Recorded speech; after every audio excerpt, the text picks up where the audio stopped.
নষ্ট হইও না, নষ্ট হইও না। সুন্দর এই জিন্দিগি নষ্ট করে দিও না। বুট বাদাম, চা বিস্কিট, মোবাইল, নাচ গান, অশ্লীল ছবি, বন্ধুদের আড্ডা, এই বারবার চুলের বাহার ইত্যাদি ইত্যাদি, এটা কোনো জীবন না। এটা কোনো সুস্থ স্বাভাবিক জিন্দিগি হইতে পারে না, পারে না। এ প্রতিবন্ধী, প্রতিবন্ধী। 1 বছরে যে কমপক্ষে 5-6 আইটেমে চুল কাটছে, একবারই স্পষ্ট, যে কোনো ডাক্তার দেখাইলে কইব তে মানসিক প্রতিবন্ধী। মাকে মোটেও মার কাছে 2টা মিনিট বসে না, বাবার কাছে। সমবয়সী শয়তান, দুষ্ট, এই বন্ধুদের সাথেই জিন্দিগি কাটে। এই জীবনটাই এমন এক খামখেয়ালি, লাওয়ারিশ, পিতৃমাতৃ পরিচয়হীন এক জিন্দিগি, যার সাথে কোনো তার বাবা দাদা বংশ সমাজ পাড়া মহল্লা কিচ্ছুর লগে কোনো মিল নাই। আমি তো সবসময় এটা, এই যে সমস্ত ছেলেদের চুল সামনে পিছনে ডানে বামে বড়, তোমরা মূলত সহজ হিসাব, তোমরা মা হারা, বাবা হারা, বংশ হারা, ইজ্জত হারা, সমাজ হারা।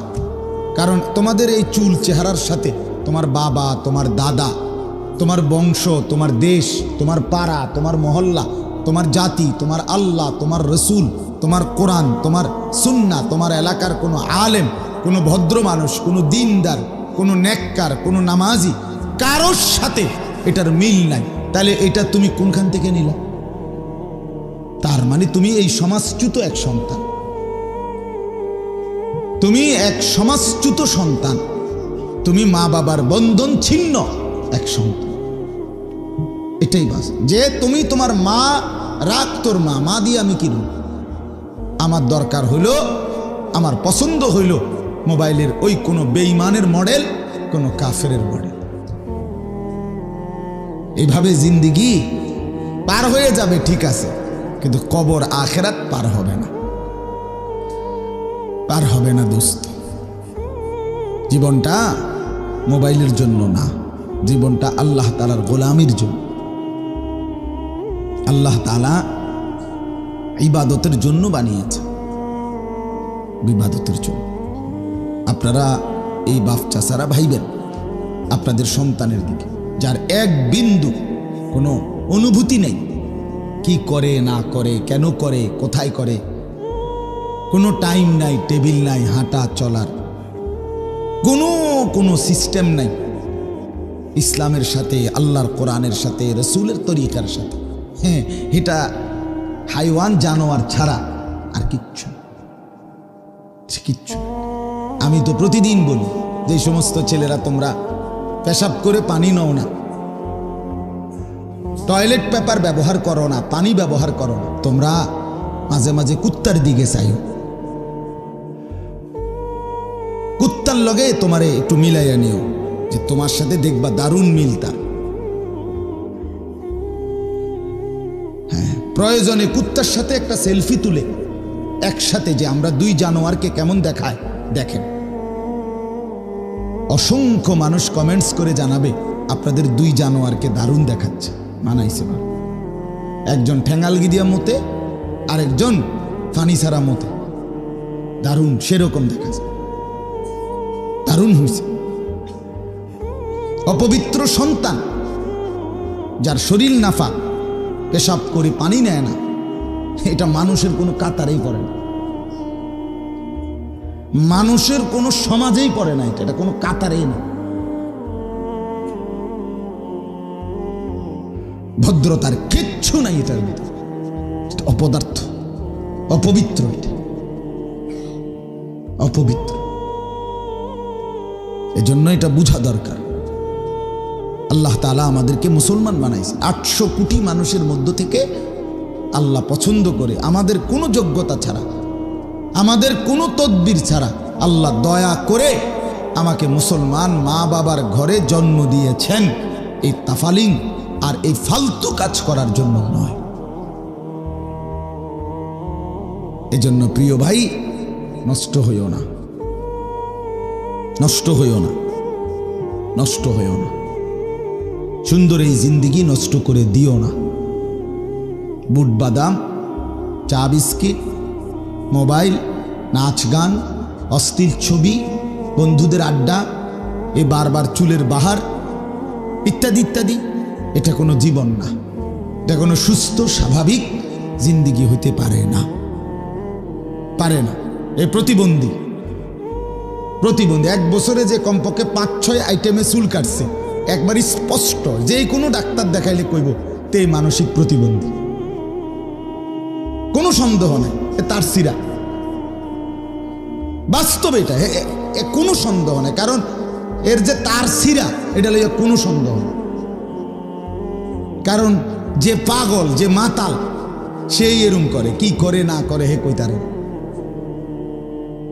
আমি আমার মাথার চুল থেকে পায়ের নখ পর্যন্ত যা করি আমি তা জানি, প্রতিটার সাথে আমার কোরআন সুন্নাহর সাথে মিল রেখেই আমল করতে চেষ্টা করি। আমার হিসাব আছে, সনদ আছে। মুসলমান, মুমিন, নেককার, নামাজি, দিনদার প্রত্যেকের চলাফেরার একটা হিসাব আছে। হিসাব ছাড়া, নিয়ন্ত্রণহীন, লাগাম ছাড়া যার জিন্দিগি, তার জীবন মানুষের জীবন নয়, বরং হাইওয়ান, জানোয়ারের জীবন। এটা বোঝা উচিত। চলেন, বলতেছিলাম যে আল্লাহ তাআলা নারীকে সৃষ্টি করেছে। ওই 2 ছেলে দেখেন বয়ে বয়ে বুট খায়, এই যে হেরা দুজন সুন্দর, মানে হেরার হিসাব বলে এনে যে এতগুলো মানুষ, এটা আমার কি দরকার? আমার দরকার আমার বুট খানা, বুঝেন নাই? এই যে দুজন তামাশা আর কি, কে কি মনে করে, কে কি ভাবে, কে কেমন দেখা যায়, এত তান আমার টোয়া লাগবে। আমার মনে যা চায়, আমার মনে যা চায়, মা লজ্জিত হবে হোক, বাবা লজ্জিত হবে হোক, সমাজ লজ্জিত হবে হোক, আমার কি, আমার মনে যা চায়। এটা মুসলমানের জিন্দেগি না, সুস্থ স্বাভাবিক জীবন নয় বাপ। এটা বোঝা উচিত, এটা বোঝা। আমি একটু শক্তই, আমার এটা মেহনত, আমার এটা ফিকির, আমার এটা সাধনা। মুসলমানের ছেলেদেরকে বদলাইতে হবে। মুসলমানের ছেলেরারে না বদলাইলে আগামী প্রজন্ম কষ্টে পড়বে। আজকে যে ছেলেগুলো 12, 14, 16, 18, 20 বছরের নিচে, এরা যদি এভাবে নষ্ট হয়ে যায়, আগামী 20 বছর পরে এই সমাজ, এই দেশ, এই জাতি আলোকিত মানুষ আর খুঁজে পাবে না। কষ্ট হবে, তো কষ্ট হয়ে যাবে আগামী দিনে। এভাবে যদি ছেলেদের লাজ, লজ্জা, শরম, হায়া উঠে যায়, আগামী সমাজ নিরাপদ মাও পাবে না, নিরাপদ স্ত্রীও পাবে না, নিরাপদ সংসারও পাবে না। জিনা, ব্যভিচার, অশ্লীলতা, আপনজনের সাথে অসভ্যতা যদি ব্যাপক হয়ে যায়, তাইলে এই সমাজ পরিবার শূন্য হয়ে যাবে। এটা বই, কিতাবের কথা। আমি নিজে পড়ছি তাফসিরে, যে সমাজে মুসলমান জিনা, ব্যভিচার, পরকিয়া, অশ্লীলতার মধ্যে লিপ্ত, সেই সমাজ অল্প সময় ব্যবধানে প্রকৃত বংশ আর থাকে না,